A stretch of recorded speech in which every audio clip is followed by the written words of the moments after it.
Hello my dear friends, welcome to my YouTube channel Miss universe.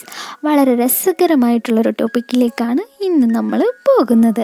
ചില ദിവസങ്ങളിൽ രാവിലേക്ക് നമ്മൾ ഉണർന്നെഴുന്നേൽക്കുമ്പോൾ നമ്മുടെ അമ്മയൊക്കെ വന്ന് നമ്മുടെ അടുത്ത് പറയാറില്ലേ, എൻ്റെ പൊന്നോ, ഇന്നലെ രാത്രി നീ എന്തൊരു കൂർക്കം വലിയായിരുന്നു, ഒരുമാതിരി പാണ്ടിലോറി കയറ്റം വലിക്കുന്ന പോലെയായിരുന്നു നിൻ്റെ കൂർക്കം വലി. അതിൻ്റെ ഒച്ച കാരണം ഞങ്ങൾക്കൊന്ന് നേരെ ഉറങ്ങാൻ പറ്റിയിട്ടില്ല. ഇതുപോലൊരു കുറ്റപ്പെടുത്തൽ നമുക്ക് കിട്ടിയിട്ടുണ്ടാവും, അല്ലെങ്കിൽ നമ്മളിതുപോലെ വേറുള്ള ആൾക്കാരെയൊക്കെ പറഞ്ഞിട്ടുണ്ടാവും. അപ്പോൾ എന്താണെങ്കിലും നമുക്കിന്ന് കൂർക്കം വലിയുടെ രഹസ്യത്തിലേക്കൊന്ന് പോയി നോക്കാം. വായിലൂടെ ശ്വസിക്കുമ്പോഴുണ്ടാകുന്ന പ്രത്യേക തരം ശബ്ദമാണ് കൂർക്കം വലി. മൂക്കിലുള്ള എന്തെങ്കിലും കുഴപ്പങ്ങൾ കൊണ്ടോ ശീലങ്ങൾ കൊണ്ടോ ഒക്കെയാണ് ചിലർ വായിലൂടെ ശ്വാസോച്ഛ്വാസം ചെയ്യുന്നത്. നമ്മളങ്ങനെ കണ്ടിട്ടുണ്ടാവുമല്ലോ, കൂടുതലായിട്ട് ചെറിയ പിള്ളേരൊക്കെ. അപ്പോൾ ഇങ്ങനെയുള്ളവർ ഉറങ്ങുമ്പോൾ പുറത്തേക്ക് വരുന്ന വായുടെ പിന്നിലും മുകളിലുമുള്ള പേശികളെ അങ്ങോട്ടും ഇങ്ങോട്ടും ആട്ടുന്നു. ആ ശബ്ദമാണ് നമ്മൾ ഈ കേൾക്കുന്ന കൂർക്കം വലി.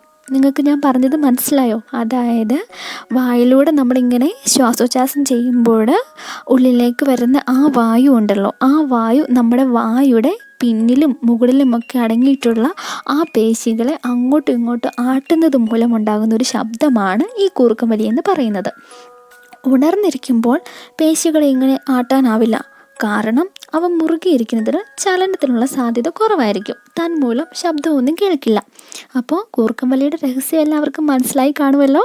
ഇത്രയേ ഉള്ളൂ സംഭവം.